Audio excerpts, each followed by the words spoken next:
तान दुनियादारी में इतना बुरी तरह से फंसा रहता है कि उसे अल्लाह वाहिगुरु मालिक की याद के लिए, उसकी भक्ति इबादत के लिए समय नहीं होता। हर कार्य के लिए समय निश्चित है।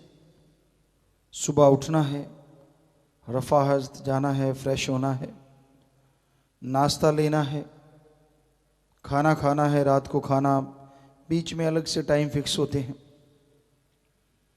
तो हर कार्य के लिए समय है और रूटीन में करता है। लेकिन अल्लाह वाहिगुरु गॉड खुदा रब के लिए समय इंसान नहीं देता, और जिसकी वजह से आने वाला समय कभी भी ठीक नहीं हो पाता। और जब वो बुरा समय आता है फिर मालिक को बुलाता है, और फिर मालिक को बुलाना नहीं आता, क्योंकि गम, चिंता, टेंशन, परेशानियां इतनी छा जाती हैं कि उसमें समझ ही नहीं आती कि सुमरन करें। जब भी भक्ति इबादत करेगा और ध्यान और विचार और ख्याल।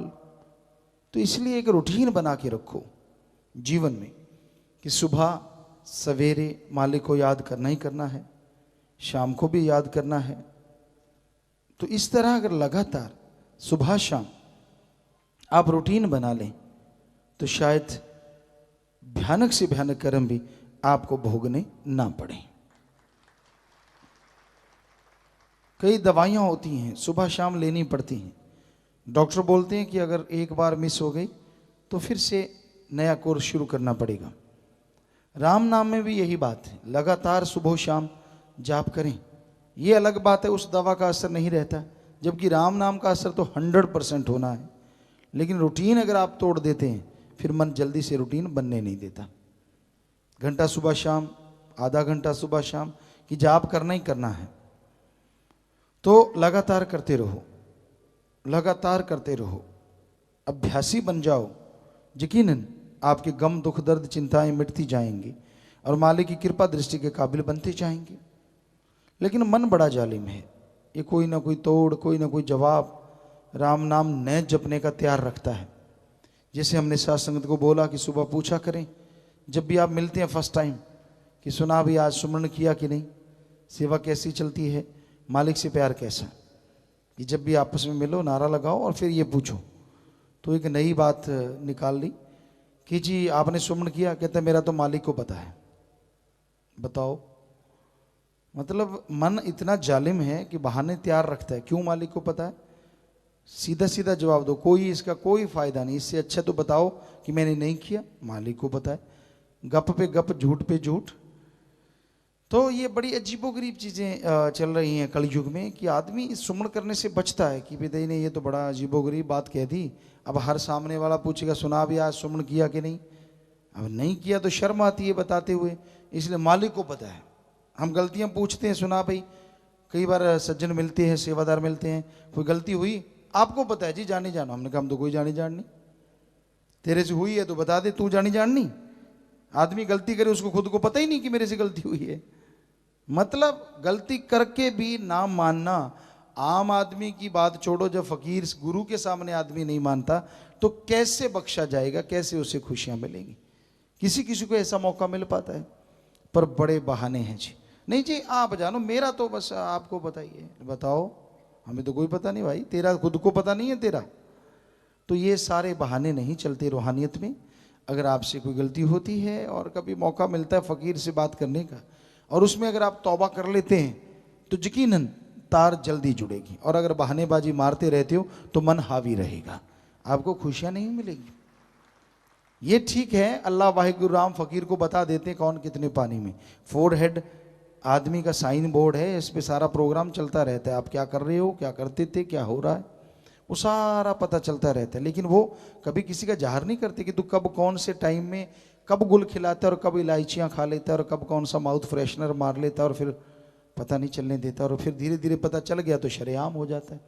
तो संतों को दुख आता है, दर्द आता है कि भाई ये मालिक की रूह है, पता नहीं कितनी खुशियाँ लेती, पता नहीं कितना परमानंद हासिल कर लेती। क्यों क्यों जीवा की, और वो भी कड़वा। उसमें कोई नशा आप करते हैं, ये तो है नहीं कि उसमें बहुत ज़्यादा मिठास हो। चलो मीठा भी हुआ, नशा तो नशा है। मीठा जहर खा लोगे क्या? कितना भी मीठा हो क्या आप जहर खा लेंगे? तो भाई कहने का मतलब कोई भी बुरा कर्म ना किया करो। ये घोर कलयुग है, बहाने ना बनाओ। आपसे अगर कोई गलती होती है, आप में अगर कोई कमी है, आप खुद बताओ।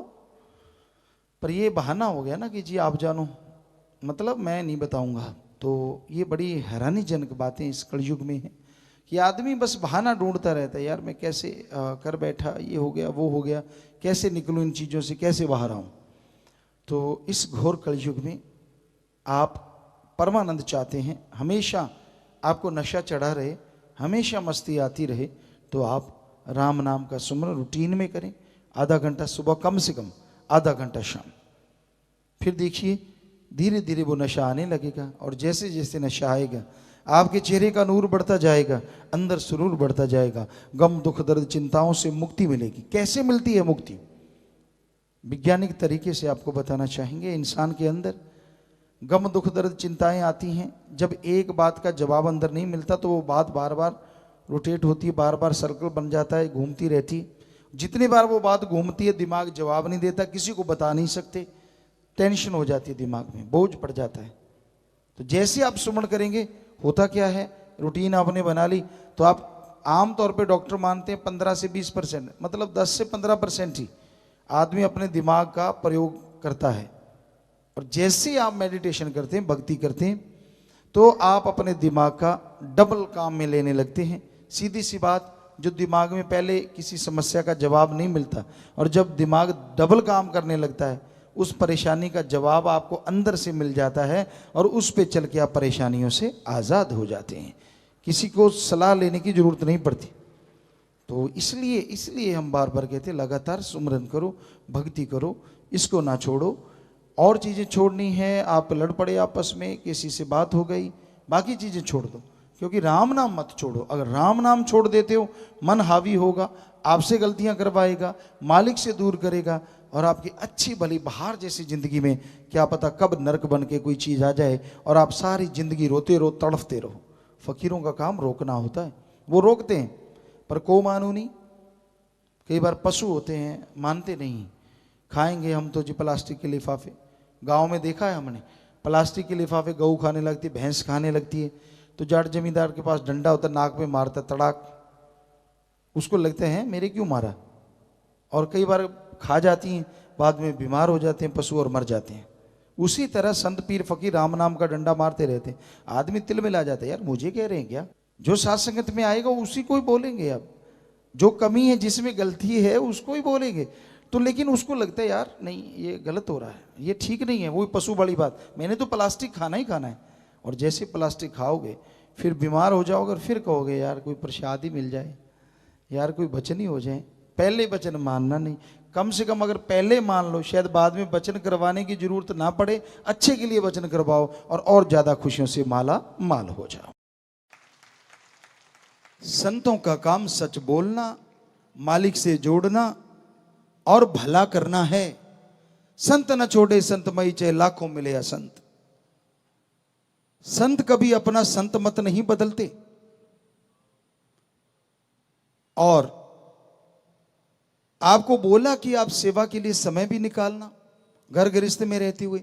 यह तभी संभव है जब दोनों में तालमेल होगा कि भाई अब आप सेवा कीजिए, मैं घर संभालता हूं, अब मैं सेवा करता हूं, आप घर को संभालिए।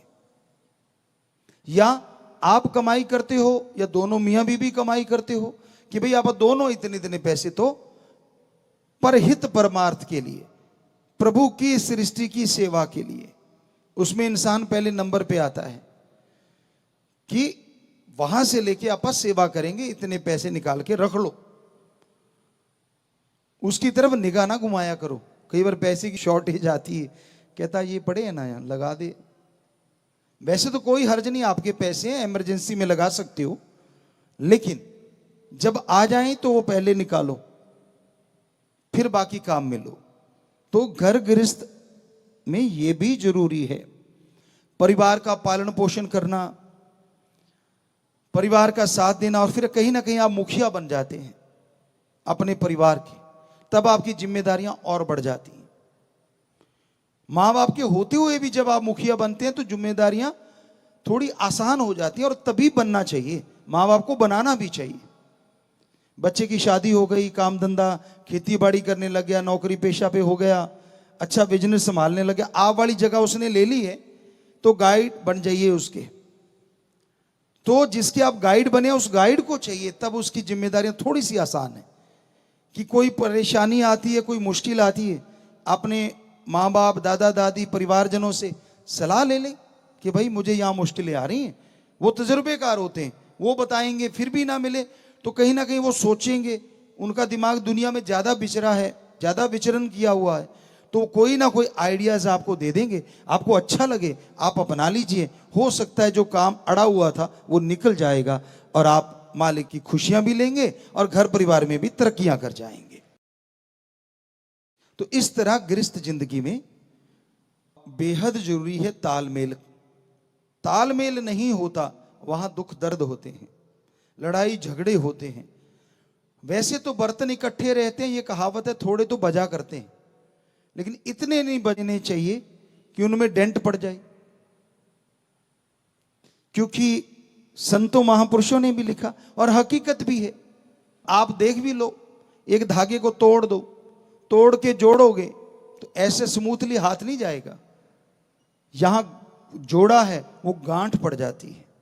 ऐसे रिश्ते होते कि रिश्तों में अगर कड़वाहट बहुत बढ़ जाती है, झगड़े हो जाते हैं, चाहे कोई जुड़वा दे लेकिन वो गांठ पड़ जाती है और कहीं ना कहीं वो रड़कती रहती है, उसका दर्द का एहसास कभी कभी आता रहता है।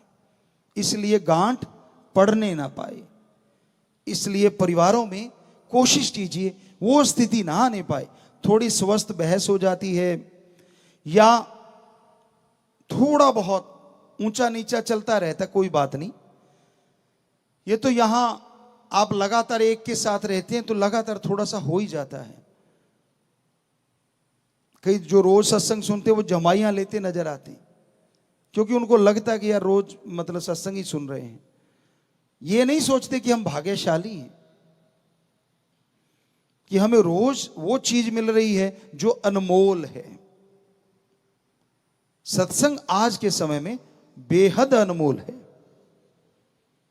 इसलिए भाई, आप बच्चे हैं, जवान हैं, घर घरिष्ठ में प्रवेश कर चुके हैं, राम का नाम तो लेना ही चाहिए। बच्चों, छोटी उम्र में जो राम का नाम लेता है तो राम नाम की उम्र बढ़ जाती है।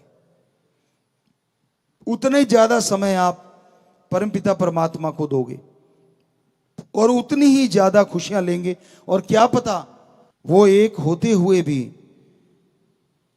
खंडों ब्रह्मांडों में रहता है, वो एक होते हुए भी सैकड़ों त्रिलोकियों में और अरबों खरबों जूनों में क्या हो रहा है सबका रिकॉर्ड रखता है।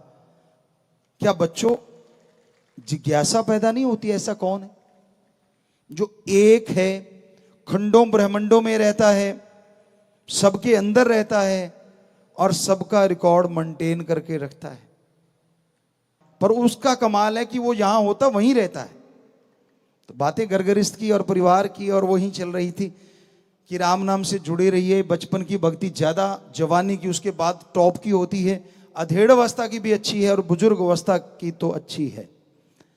क्योंकि जितना भी समय आप दे पाएंगे फायदा तो होने वाला है, लाभ तो होने वाला है, यकीनन हो ही नहीं सकता कि उसका फल ना मिले। तो इसलिए जितना समय आप दे पाएं जरूर दिया करो। मालिक आप सबको जरूर खुशियां बख्शेंगे। अपनी भावना को शुद्ध रखा करो। विचारों का शुद्धिकरण करने के लिए मेथड ऑफ मेडिटेशन से बड़ी कोई चीज नहीं। पढ़ाई गेमों में तरक्की के लिए, आत्मिक शक्ति आत्मबल हासिल करने के लिए मेथड ऑफ मेडिटेशन गुरु मंत्र से बड़ी कोई चीज नहीं। और चलते बैठ के लेट के काम धंधा करते लेना, इससे आसान कोई और बात हो नहीं सकती।